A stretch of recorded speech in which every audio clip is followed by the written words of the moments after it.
Ladies and gentlemen, welcome to the channel. You know who it is, World of Wrestling, here today to discuss about AEW Dynamite May 18th, 2022 review.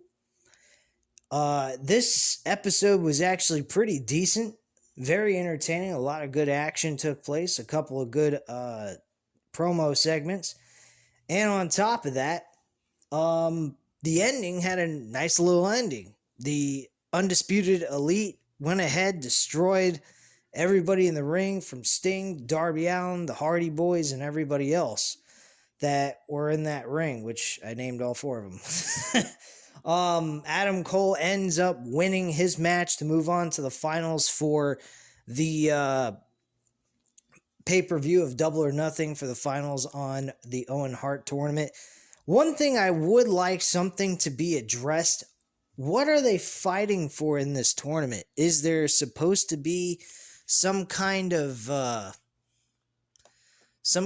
number one contendership or something like that? Is that what we're getting from this tournament? Because none of that has been addressed yet, which is kind of a concern in my book.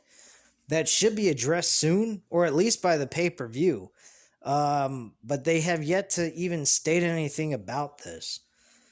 So that's one thing I would say they're kind of dropping the ball on. But otherwise, this tournament has been really exciting. It has made the creative booking of these shows very easy for anybody. That's one thing about tournaments that are awesome, is the idea of having all those matches taking place on one show makes booking a hell of a lot easier for a person on one night. So that's one of the cool ideas about it. Not to mention, you see all kinds of competition taking place, and storylines can be built off of that going into the future. So there's some kind of benefit out of tournaments. At least I view it that way, but hey, then again, other people would not view it the same way as I do. And if that's the case, oh well, I don't give a shit. Anyway, let's start off with the very first match on the show. Samoa Joe is moving on to the semifinals, along with Kyle O'Reilly. Samoa Joe did have the very first match of the show against John Morrison, now known as Johnny Elite. John Morrison is now All Elite Wrestling. Holy shit. This guy is going to make the mid-card very entertaining to watch. I am really going to enjoy seeing him possibly challenge for the TNT Championship later on in the future. One thing I would love to see is Miro versus John Morrison in the future for the TNT title. That would be a very fun match to see. John Morrison versus Scorpio Sky, who's the current TNT champion, would be a great idea in the near future. Not talking about now, because he just showed up and he lost in his very first match. So this should be very entertaining where they go with John Morrison at this point with this tournament. For right now, in leading into the pay-per-view, I keep him off the card completely. He just showed up. I maybe give him some matches on Rampage for the next couple of weeks, and then maybe by all out, maybe build a storyline for him to actually show up on the card. The Forbidden Door, I keep him off of that card too, but I at least keep him active on the live television shows, and leave it at that. That's pretty much what I would do with John Morrison. Give him some wins, have him go on a winning streak, eventually at All Out, maybe challenge for the TNT title against Scorpio Sky, and I would have John Morrison win that championship. It's just my viewpoint. Let me know what you guys think. If you guys have a better idea on the TNT title, let me know. I'd love to hear it. But TNT title did not get any airtime with Scorpio Sky tonight. There was none of that being mentioned in the show whatsoever. Malachi Black did get some airtime with a storyline with Fidel Fantasma. I forgot his fucking name. I'll get to it in just a moment. Fidel Al Sol, some shit like that. He's not even all that important anyway.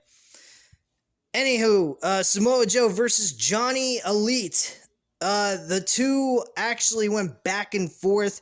This was a back and forth battle. It led Johnny to diving on the outside on Joe at some point before they went to a commercial break. They came back. Joe was in control and hit a sitting senton on Johnny Elite.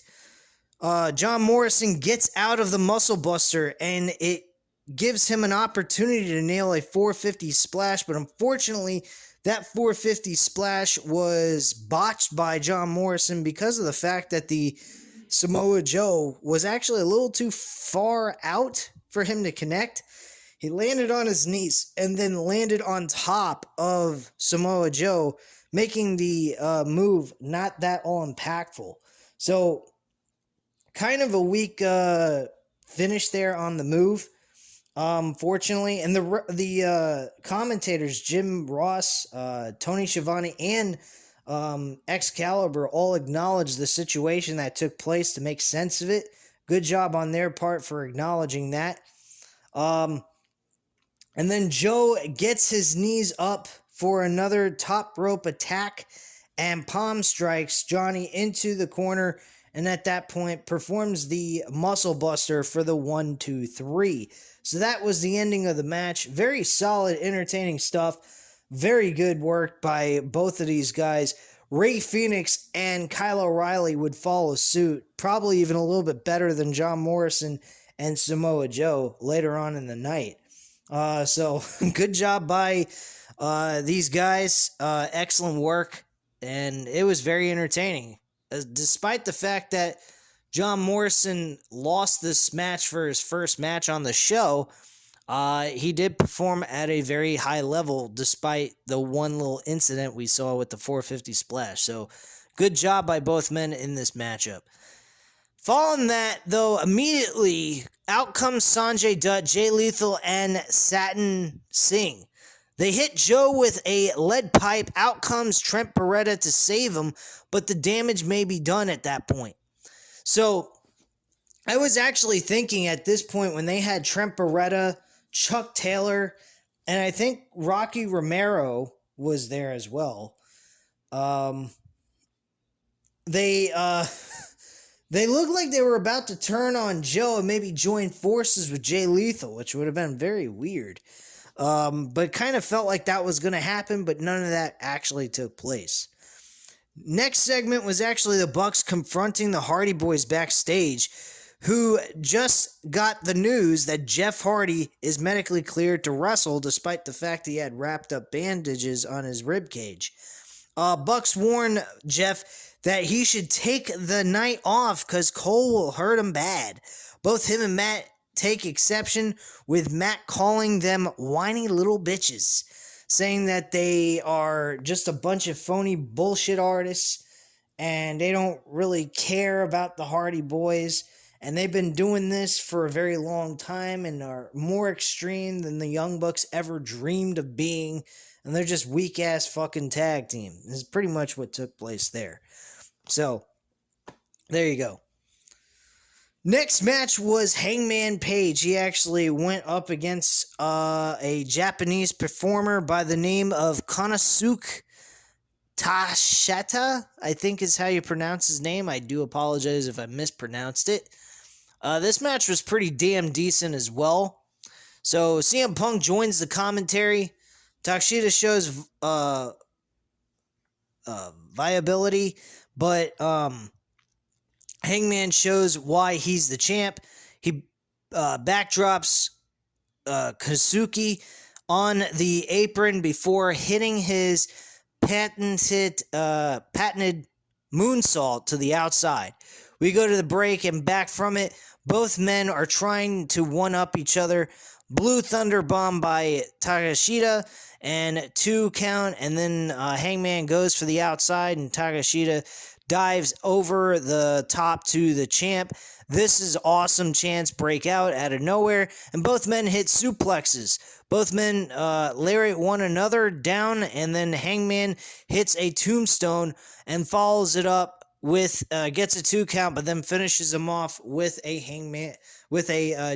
GTS. Not even the buckshot lariat. He performs the GTS, gets the 1-2-3. has a stare down with CM Punk, and CM Punk and him stare each other down while the fans cheer for CM Punk. That frustrated Hangman Page at that point, and he stormed off, and CM Punk smirked while he walked away. So it looks like CM Punk psychologically has an advantage over Hangman Page. This may be a sign that Hangman Page is losing, but I think we all knew more than likely Hangman Page was going to lose without this segment even taking place on the show. Based on the situation, the popularity of CM Punk. I don't know how the viewership is when his segments come on, but from what I've heard online, his segments have not been exactly killing it like he did back in the day in WWE when he was the voice of the voiceless, CM Punk. But personally, I'm highly entertained by Punk and what he has to offer to the business, so I have no problem with Punk becoming the world champion at least one time. Ultimately, this title is going to be dropped off to MJF and off to the races for MJF, because MJF will be world champion for a very long time. That's the number one goal they need to do. They need to do whatever it takes to keep MJF happy within AEW so he doesn't jump ship to WWE, because that is the last place he needs to go. Now, some people would come on here and say, oh, what are you worried about? MJF leaves AEW for WWE. Are you going to get all worried and scared? No, not really. I think I'd be more concerned about his own fucking career than AEW sticking around and still being a company on television on TNT or TBS. So, I don't care if he stays or not. I would love to see him stay. This is the proper promotion for him based on his character, based on the way he acts in the ring, based on just the way he performs. He will not be able to be MJF in WWE.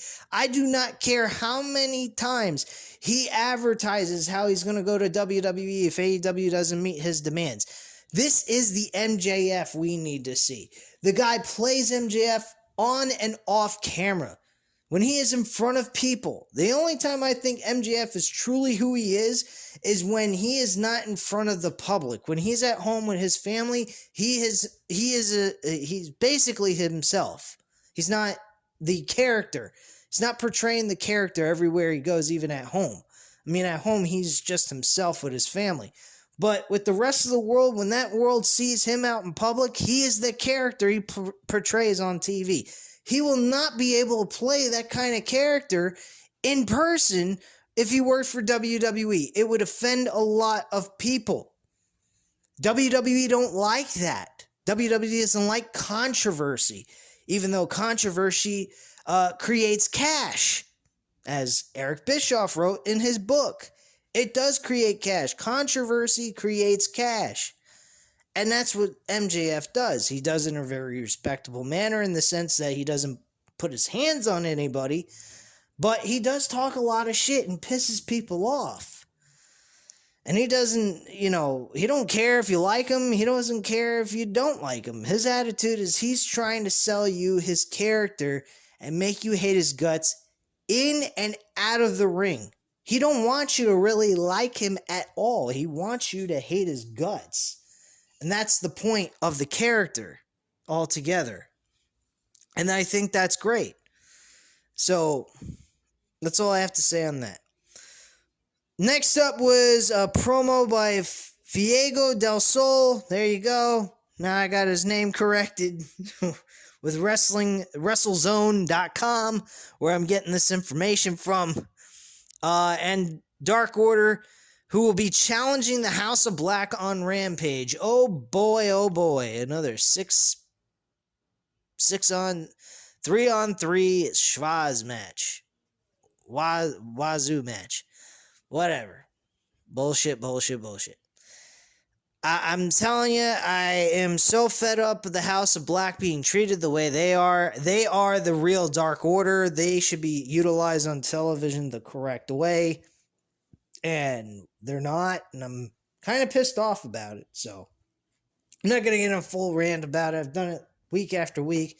I'm not talking about it anymore. You guys know how I feel. If you're new to the channel, you can check out last week's episode and hear exactly what I had to say about that. I was not happy with the way the House of Black has been treated in the last couple of months. Anyway, moving on. Next match was Swerve Strickland and Keith Lee versus the Workhorsemen.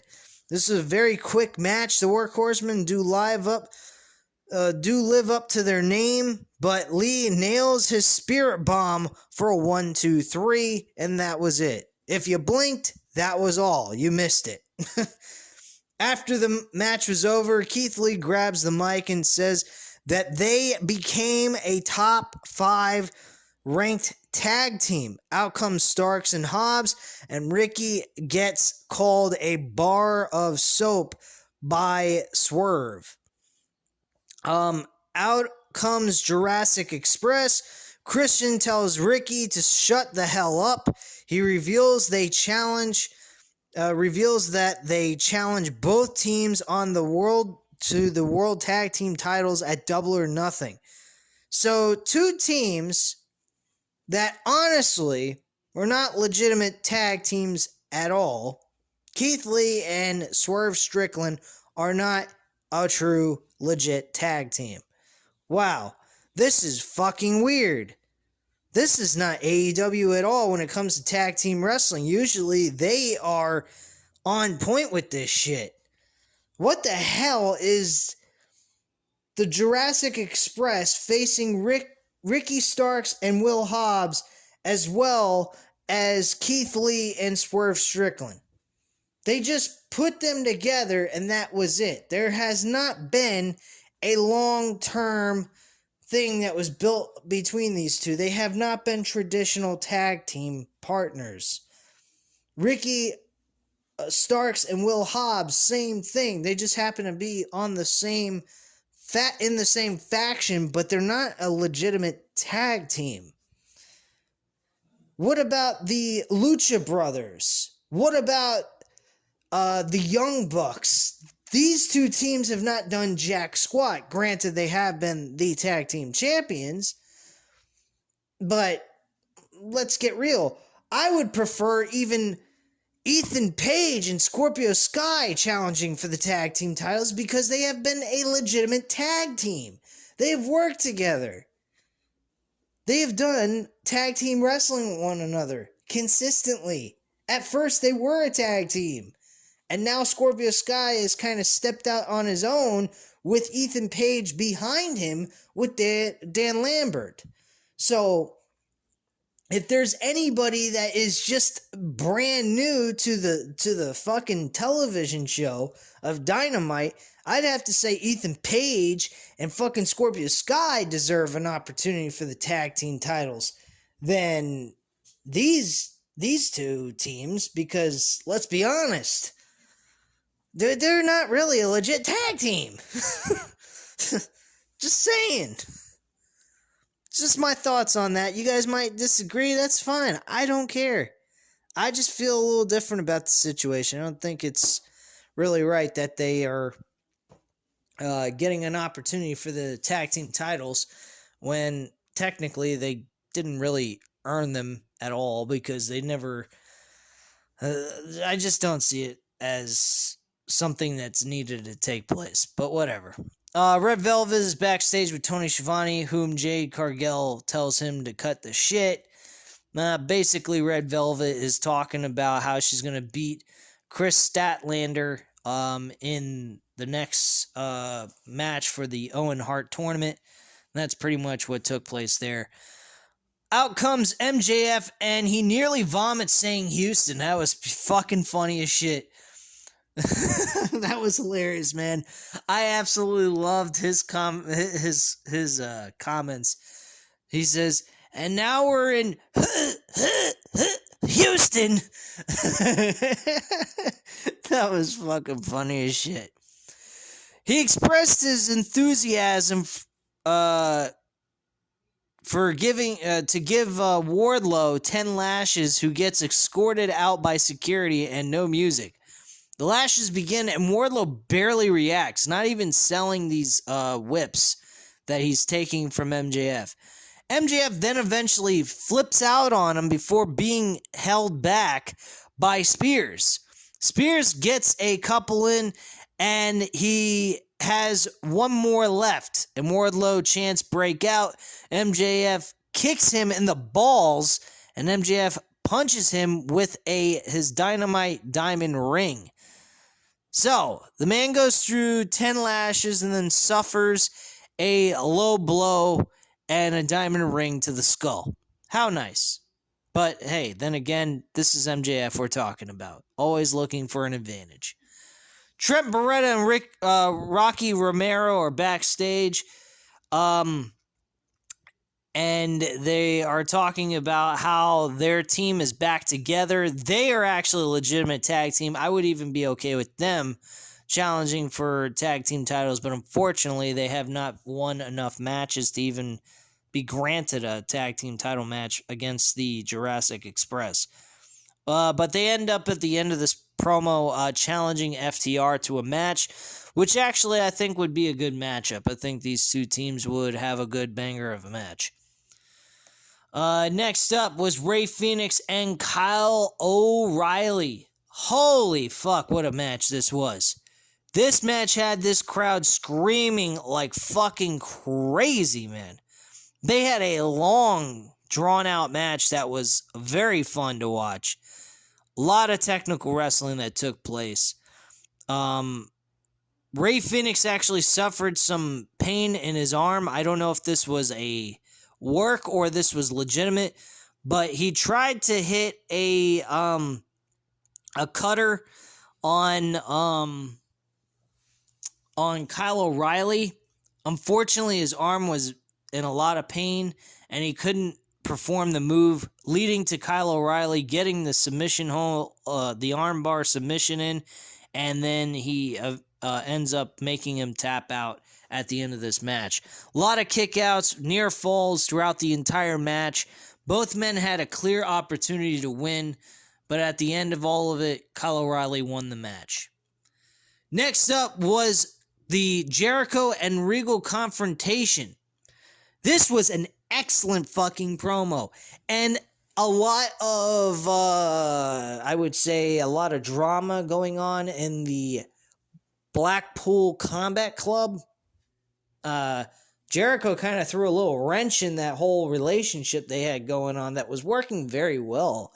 But unfortunately, that all came to a drastic end near the end of this promo when Eddie Kingston and Bryan Danielson started kind of going back and forth with each other when Eddie Kingston wanted to go ahead and charge at the JAS to have a full-on faction war with them. And Bryan Danielson thought it was a bad idea and they should hold back until the pay-per-view, which, by the way, there's a faction warfare match taking place, which I made comment to that should take place at Double or Nothing, by the way. And have a full-on no-holds-barred match where all the members on each team can do whatever the hell they want. And Jon Moxley killed it on this promo. He was outstanding in this promo. He stood out as one of the best out of the bunch.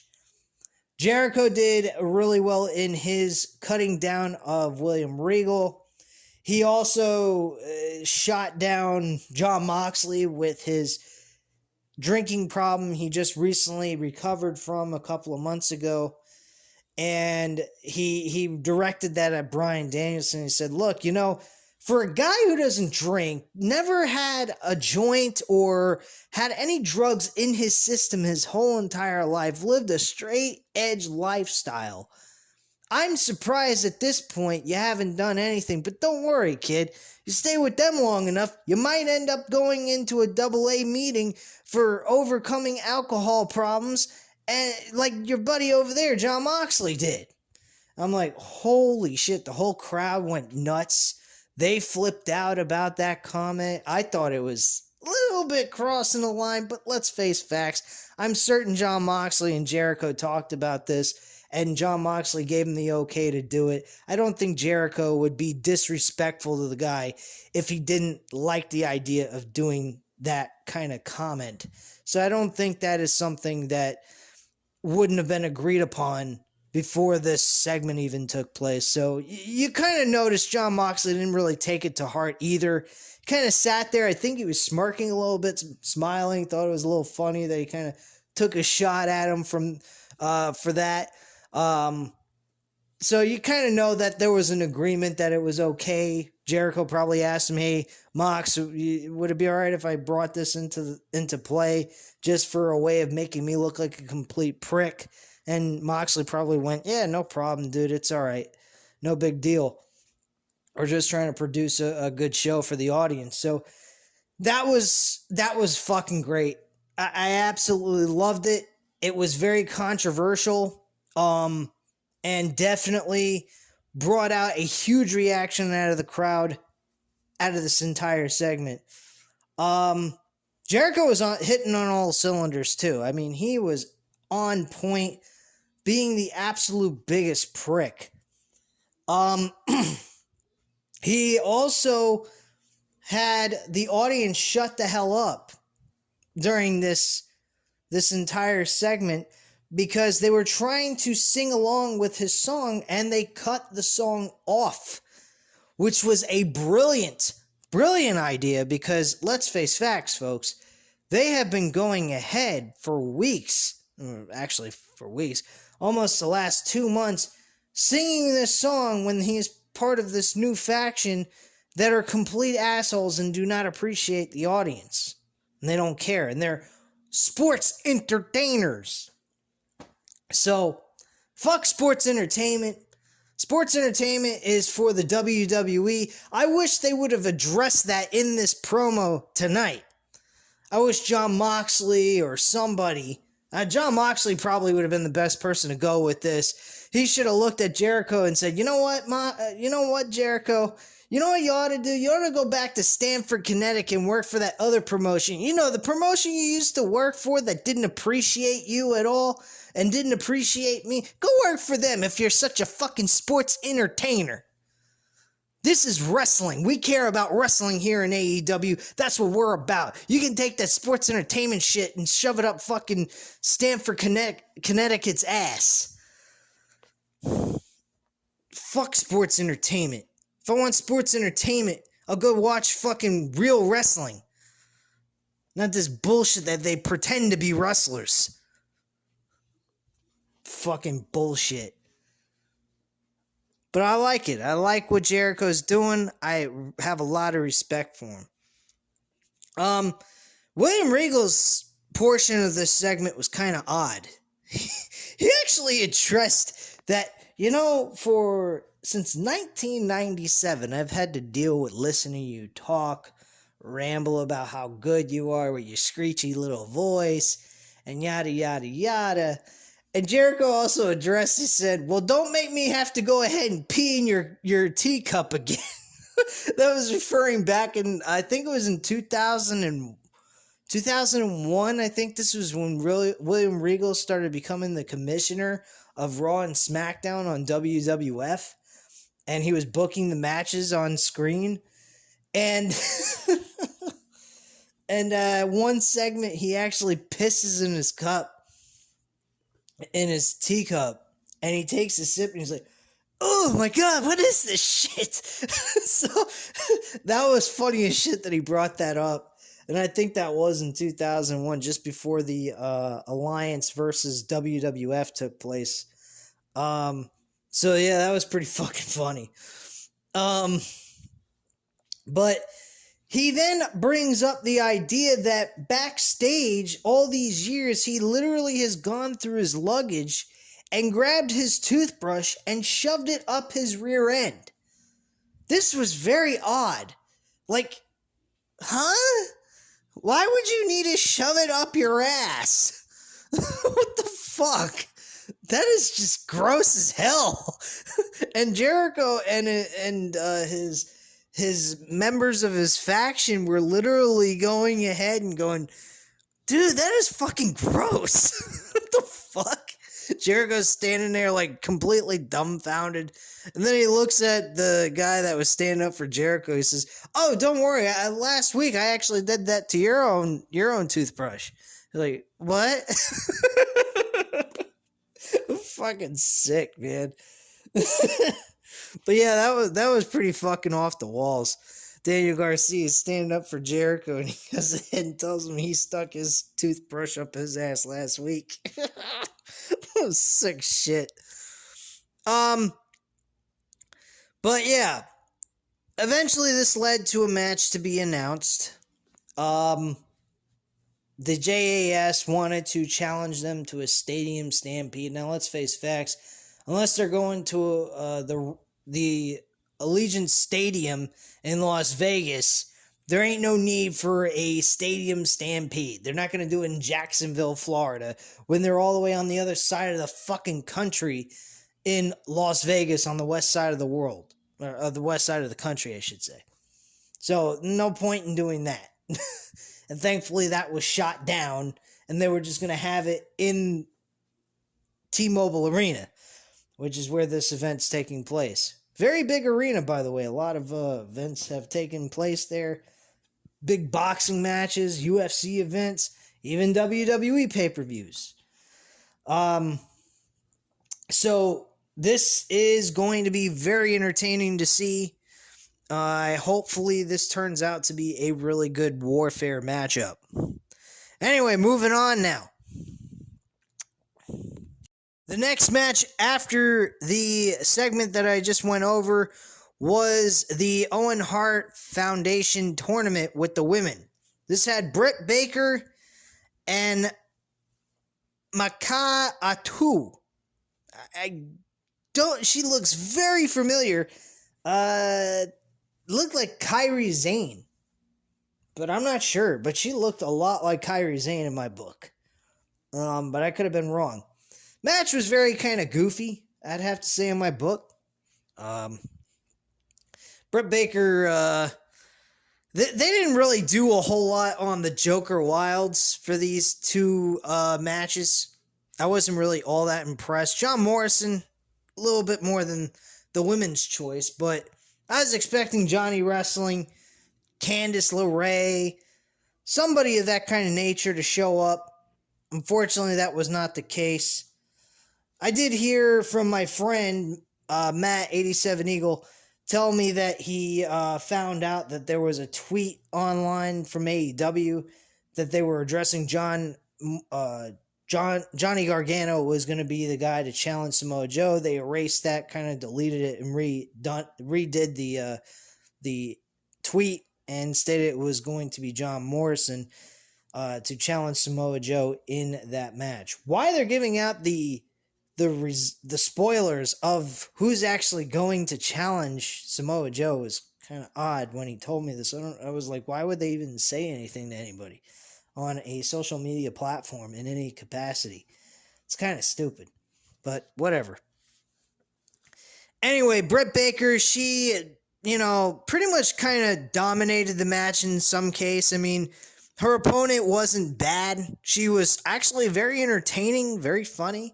She didn't seem to sell a lot of the moves Britt Baker was performing on her, but eventually it didn't matter. She performed the lockjaw on Makai and made her tap out and submit. So that was pretty much it there.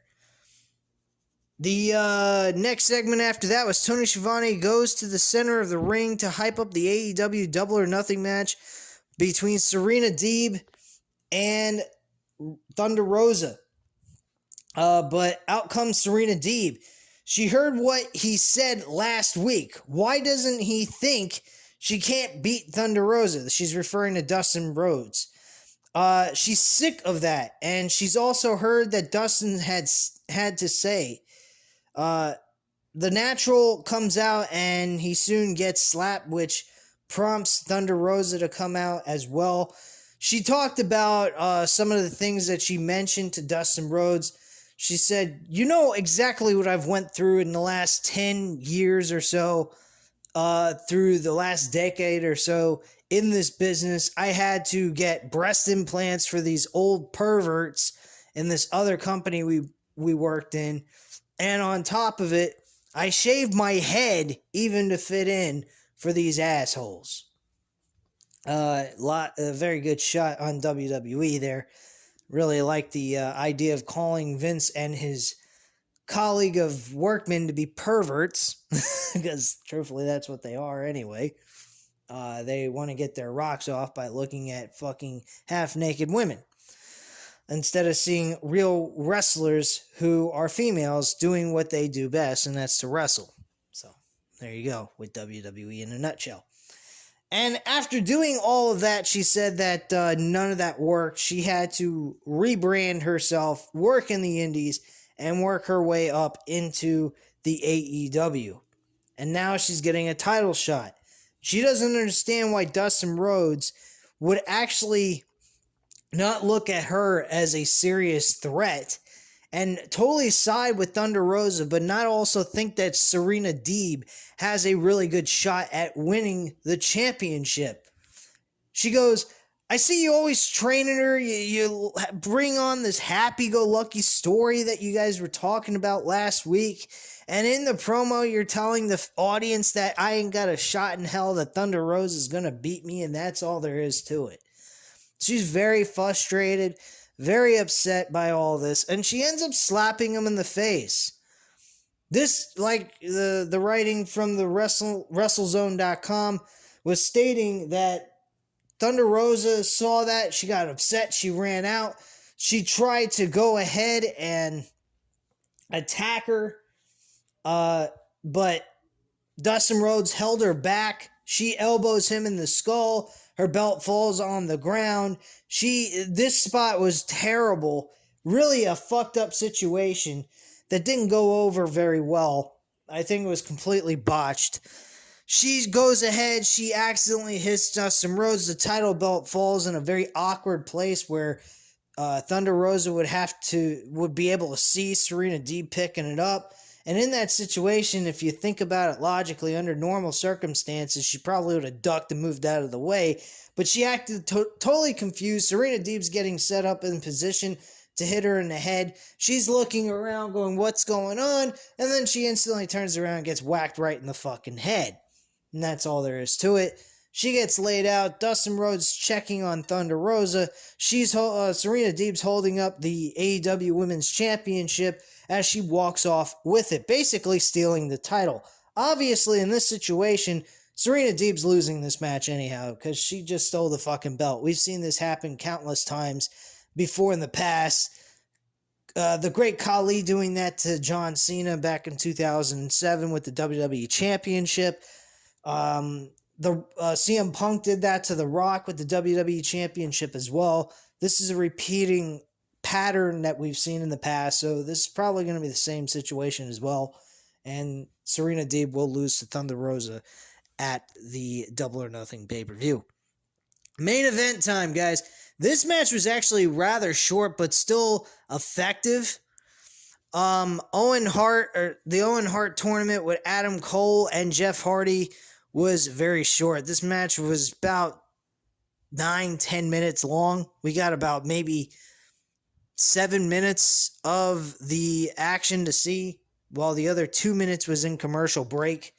So that was basically what took place there. Adam Cole won, as I already mentioned, and then after the match was over, they attacked Jeff Hardy and the Hardy Boys with the Young Bucks and Adam Cole, along with Kyle O'Reilly and Bobby Fish.